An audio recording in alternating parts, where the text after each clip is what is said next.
Bismillahirrahmanirrahim. Assalamualaikum warahmatullahi wabarakatuh. Alhamdulillahirabbil alamin wassalatu wassalamu ala asyrofil anbiya'i wal mursalin sayyidina Muhammadin wa ala alihi wa sahbihi ajma'in. Allahumma aslih ummata Muhammadin sallallahu alaihi wasallam wa farrij an ummati Muhammadin sallallahu alaihi wasallam warham ummata Muhammadin sallallahu alaihi wasallam وانشر واحفظ وأيد نهضة الوطن في العالمين بحق محمد صلى الله عليه وسلم رب اشرح لي صدري ويسر لي أمري واحلل عقدة من لساني يفقهوا قولي أما بعد. Yang kami hormati Bapak dosen pembimbing dalam mata kuliah etika profesi Bapak Zainul Arifin MPD, yang alhamdulillah beliau tetap eksis, beliau tetap mendukung, beliau tetap membimbing, beliau tetap antusias dalam membimbing kita walaupun kita dalam keadaan kuliah online gitu. Jadi sebelum kami lanjut ke penjelasan materi tentang kode etik dan sanksi pelanggaran profesi di dalam ruang lingkup TI, sebelumnya saya memperkenalkan diri saya. Saya atas nama Muhammad Jazuli Hairomi. NIM saya 184855039. Semester 4 kelas B mata kuliah etika profesi. Dan jurusan saya Teknik Informatika atau TI. Nah, ini termasuk tugas yang ketiga dari mata kuliah etika profesi, yang sebelumnya kita sudah mengerjakan tugas-tugas. Yang pertama, tugas untuk kita membuat makalah. Yang kedua, membuat slideshow atau membuat pedoman untuk presentase, dan yang ketiga ini kita mempresentasikan pedoman yang sudah kita buat gitu. Pembahasan tentang kode etik dan sanksi pelanggaran profesi dalam ruang lingkup TI gitu. Nah, langsung saja kita ke pembahasannya. Adapun pembahasan yang akan kita bahas pada pagi hari ini, yang pertama yaitu kode etik profesi dalam ruang lingkup TI atau komputer. Nah, di dalam kode etik profesi TI ini ada dua poin yang kami ambil. Yang pertama yaitu kode etik pengguna internet, yang kedua kode etik programmer. Nah, kita lihat dulu penjelasan dari kode etik profesi teknologi informatika atau komputer. Penjelasan singkatnya mengatakan bahwa dalam lingkup TI, kode etik profesinya membuat kajian ilmiah mengenai prinsip atau norma-norma yang berkaitan dengan hubungan antara orang yang profesional atau developer TI dengan kliennya, antara para profesional sendiri, antara organisasi profesi serta organisasi profesi dengan pemerintah. Salah satu bentuk hubungan seorang profesional dengan klien atau pengguna jasa misalnya pembuatan sebuah program aplikasi. Nah, tentu perlu kita perhatikan bahwa ketika kita menjadi seorang profesional atau seorang developer TI, dia tidak semerta-merta semaunya membuat program yang dia buat. Ia harus memperhatikan seperti untuk apa program tersebut nantinya digunakan oleh kliennya atau user, ataukah dapat menjamin keamanan program yang dibuat oleh developer tersebut gitu. Misalnya hacker atau cracker, dia bisa mengatasi hacker atau cracker yang masuk pada program yang telah dibuat tersebut. Istilahnya dia bisa menaruh keamanan yang kuat di dalam program yang dia buat begitu. Nah, ini penjelasan singkat dari kode etik profesi di dalam ruang lingkup TI gitu. Nah, langsung saja kita ke penjelasan dalam kode etik pengguna internet. Ini poin pertama. Kita lihat penjelasannya. Nah, ini ada beberapa kode etik di dalam kita menggunakan internet begitu. Yang pertama, menghindari dan tidak mempublikasikan informasi yang secara langsung berkaitan dengan masalah pornografi dan nudisme dalam segala bentuk. Ini sudah sama-sama kita ketahui bahwa yang namanya pornografi ini perbuatan yang tidak baik di dunia internet gitu. Jadi kita harus bisa menghindari untuk tidak mengupload atau tidak mempublikasikan unsur-unsur yang berkaitan dengan pornografi. Nah, ini harus kita hindari ya. Lebih-lebih kita kuliah sambil nyantri begitu. Jadi kita harus melihat kondisi tempat kita berada begitu. Jadi jangan sampai ketika kita kuliah di STMIK, kuliah di dunia komputer, terus mau-maunya kita ingin mengupload apa yang kita mau begitu. Nah, jadi kita tidak boleh menghindari, kita tidak boleh mempublikasikan informasi yang berunsur pornografi begitu. Yang kedua, menghindari dan tidak mempublikasikan informasi yang memiliki tendensi menyinggung, termasuk di dalamnya usaha penghinaan. Nah, ini juga tidak boleh kita publikasikan. Ketika kita membuat status misalnya di Facebook, ketika kita buat status di sosmed lebih umumnya begitu. Jadi kita hindari kita hindari di dalam kita membuat status itu ada unsur penghinaannya gitu ya. Karena ketika orang yang kita hina itu sakit hati dan melaporkan status yang kita upload itu di hak yang berwenang, maka kita akan ditangkap gitu. Nah, yang ketiga, kita lanjut ke nomor yang ketiga, menghindari dan tidak mempublikasikan informasi yang berisi instruksi untuk melakukan perbuatan melawan hukum di Indonesia dan ketentuan internasional umumnya. Nah, jadi jangan mempublikasikan informasi yang unsurnya untuk menginstruksikan semua warga yang ada di dunia maya tersebut atau semua warga yang menggunakan internet itu, kita menghimbaunya bahwa kita sama-sama untuk melawan hukum begitu. Kita sama-sama melawan hukum, itu tidak boleh, harus kita hindari untuk mempublikasikan informasi-informasi yang berunsur menginstruksikan semua warga sosmed tersebut untuk melawan hukum. Jadi hindari. Yang keempat, tidak menampilkan segala bentuk eksploitasi terhadap anak-anak di bawah umur. Nah, kita harus menghindari atau tidak menampilkan segala bentuk eksploitasi terhadap anak-anak di bawah umur. Harus kita lihat kondisi umur berapa umur anak ini yang nonton video itu berapa. Jadi kita harus tahu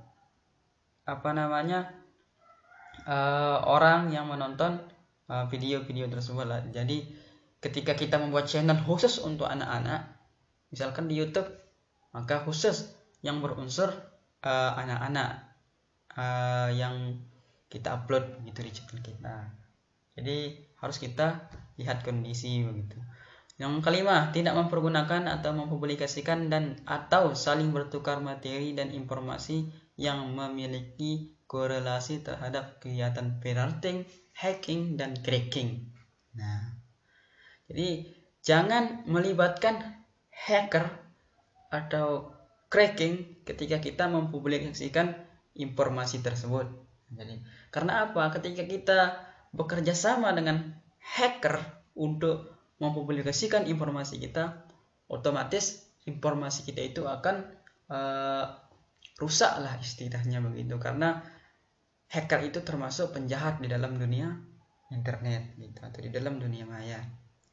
Kita lanjut ke yang nomor 6. Bila mempergunakan skrip, program, tulisan, gambar, animasi, suara atau bentuk materi dan informasi lainnya yang bukan hasil karya sendiri, harus mencantumkan identitas sumber dari pemilik hak cipta bila ada dan bersedia untuk melakukan tanggung jawab atas segala konsekuensi yang mungkin timbul atas karenanya begitu. Jadi contoh kecil ketika kita membuat makalah begitu ya. Ketika kita membuat makalah, kita harus membuat daftar pustakanya. Kita harus membuat daftar pustakanya. Itu untuk apa? Untuk menghindari yang kayak begini. Ketika kita mengambil data orang, lalu kita upload lagi ke dunia internet atau dunia maya, maka harus kita barengkan dia dengan sumber. Karena apa? Kalau hak ciptanya sakit hati ketika kita mengupload karyanya begitu. Lebih-lebih ketika kita mengupload video, misalkan kita mendownload videonya orang lalu kita upload video yang sudah kita upload di channel orang begitu, lalu kita upload dan uploadan kita itu lebih banyak viewersnya ketimbang orang yang membuat video itu sendiri. Otomatis dia akan sakit hati kalau kita tidak menaruh link ataupun sumber dari video tersebut gitu. Yang selanjutnya nomor 7, tidak berusaha untuk melakukan serangan teknis terhadap produk, sumber daya research dan peralatan yang dimiliki pihak lain. Jadi jangan berusaha untuk menyerang produk-produk yang tempat kita menjual aplikasi ataupun program yang sudah kita buat gitu, kalau kita menjadi developer atau programmer. Menghormati etika dan segala macam peraturan yang berlaku di masyarakat internet umumnya dan bertanggung jawab sepenuhnya terhadap segala muatan atau isi situasinya.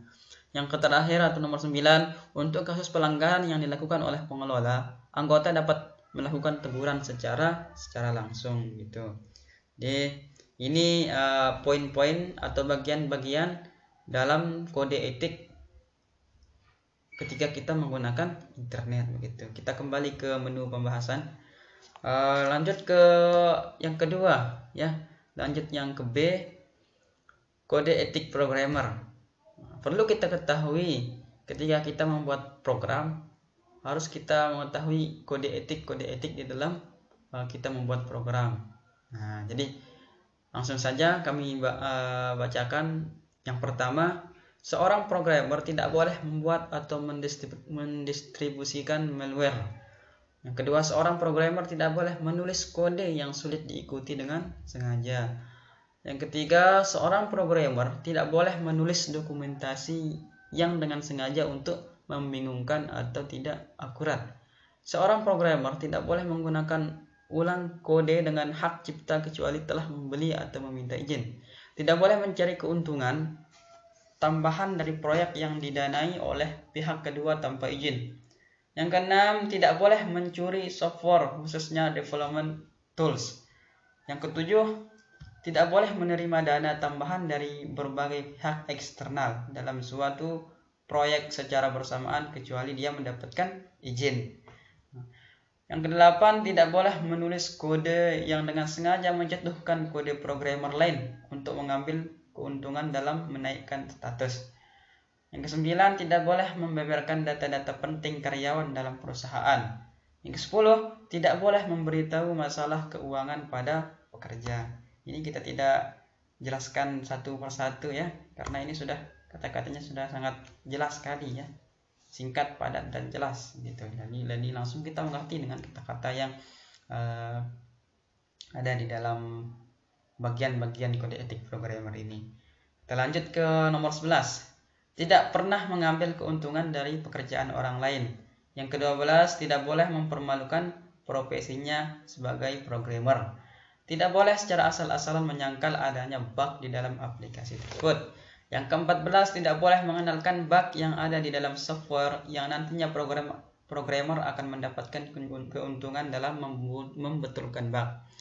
Yang ke-15, terus mengikuti pada perkembangan ilmu komputer. Jadi harus kita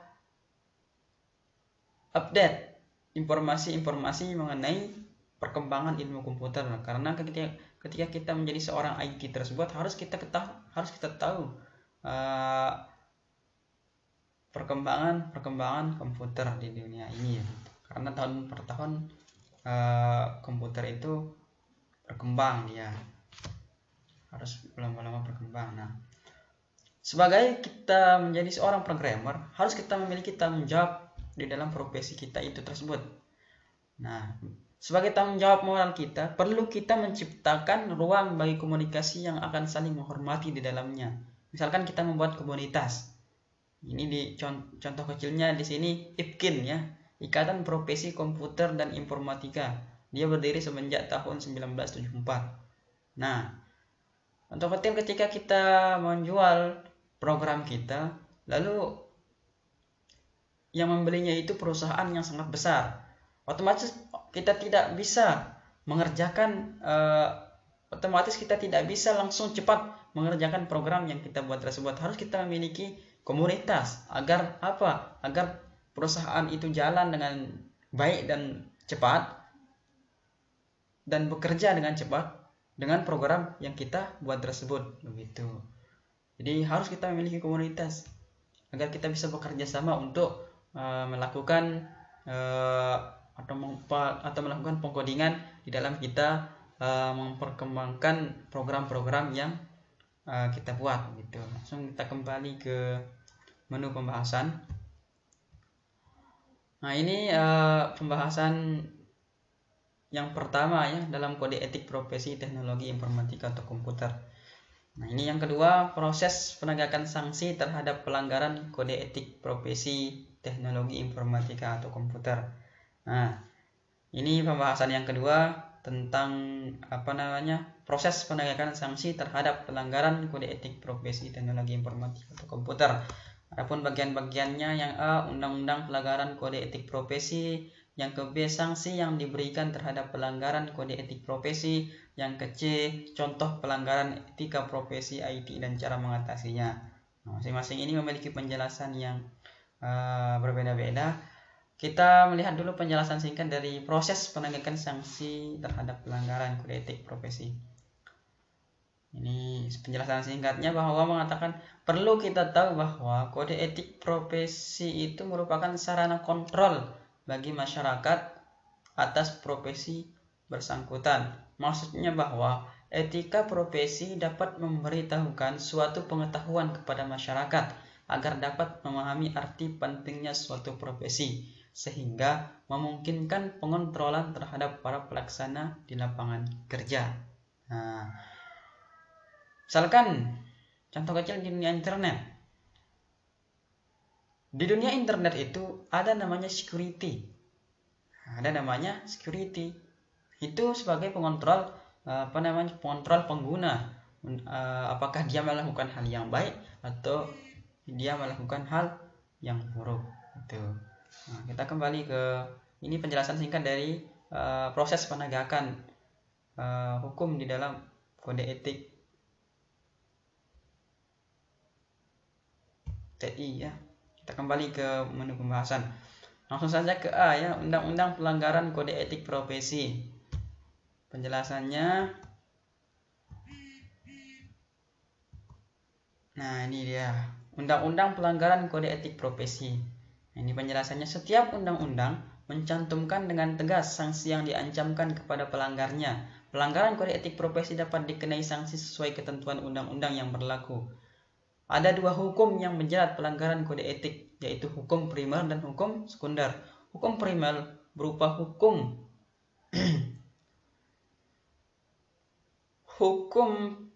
primer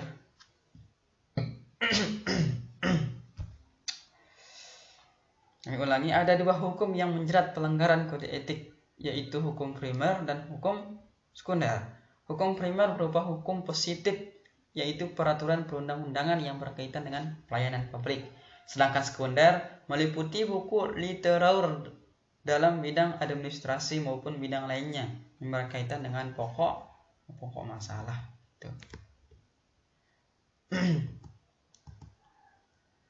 Nah, pada tahun 1988 Bapak Sujono Sukanto menemukan 5 unsur penegakan hukum, yaitu yang pertama undang-undang, harus ada undang-undang ya ketika dia melakukan penegakan hukum menurut Sujono Sukanto. Yang pertama harus ada undang-undang. Yang kedua, mentalitas aparat penegakan hukum. Yang ketiga, perilaku masyarakat. Yang keempat, sarana. Yang terakhir atau yang kelima, kultur. Nah, ini 5 unsur penegakan hukum menurut Sujono Sukanto pada tahun 1988. Nah, contoh pelanggaran undang-undang dalam bidang IT. Menurut pasal 72 Undang-Undang Hak Cipta, bagi mereka yang dengan sengaja atau tanpa hak melanggar hak cipta orang lain dapat dikenakan pidana penjara paling singkat 1 bulan dan atau denda paling sedikit 1 juta rupiah, atau pidana penjara paling lama 7 tahun dan atau denda paling banyak 5 miliar rupiah.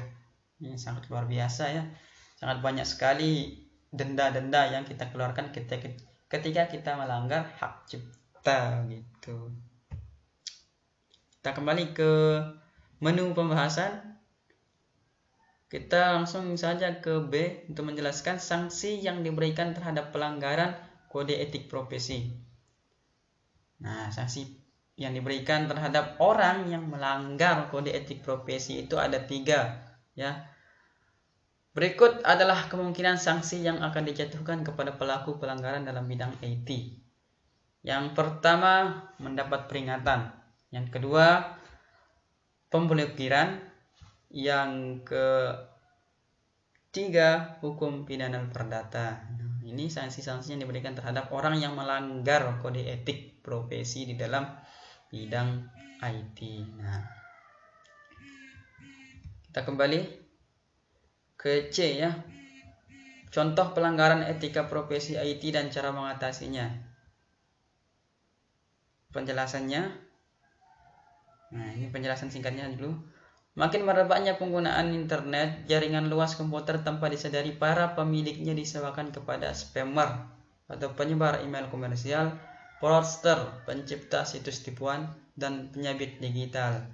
Terminal-terminal jaringan telah terinfeksi virus komputer yang mengubah komputer menjadi zombie. Faktor lain yang menjadi pemicu adalah makin banyaknya para intelektual yang tidak beretika. Nah, ada 3 cara kita menghindari pelanggaran etika profesi. Sebenarnya banyak sekali ya caranya, tetapi kita menaruh 3 saja ya. Yang pertama yaitu menghindari dan tidak mempublikasikan informasi yang secara langsung berkaitan dengan masalah pornografi dan nudisme dalam segala bentuk.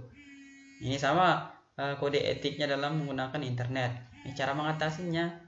Cara mengatasi pelanggaran etika profesi di dalam ruang lingkup TI. Nah, ini yang kedua, menghindari dan tidak mempublikasikan informasi yang memiliki tendensi menyinggung secara langsung dan negatif masalah suku, agama, dan ras, termasuk di dalamnya usaha penghinaan, pelecehan, pendiskreditan, penyiksaan, serta segala bentuk pelanggaran hak atas perseorangan, kelompok atau lembaga atau institusi lain.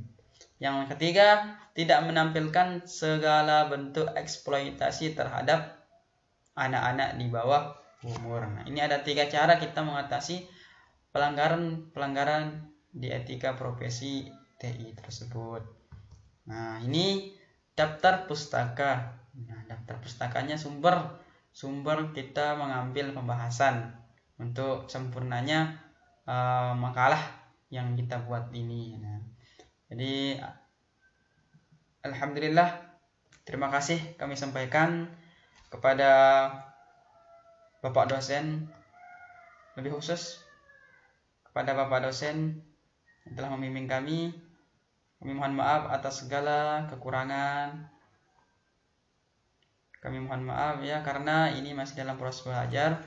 Jadi wajar kami salah menyampaikan materi, karena kami mohon saran dari Bapak dosen. Sekiranya ada yang menyinggung hati, kami mohon maaf dan terima kasih atas perhatian, dan mohon sarannya, mohon masukannya di tugas kami ini, apakah kita perlu melengkapi apa yang ada di dalam, apa yang ada kekurangan di dalam tugas yang ketiga ini. Cukup sekian. Wallahul muwaffiq wal hadi ila sabilir rasyad. Assalamualaikum warahmatullahi wabarakatuh.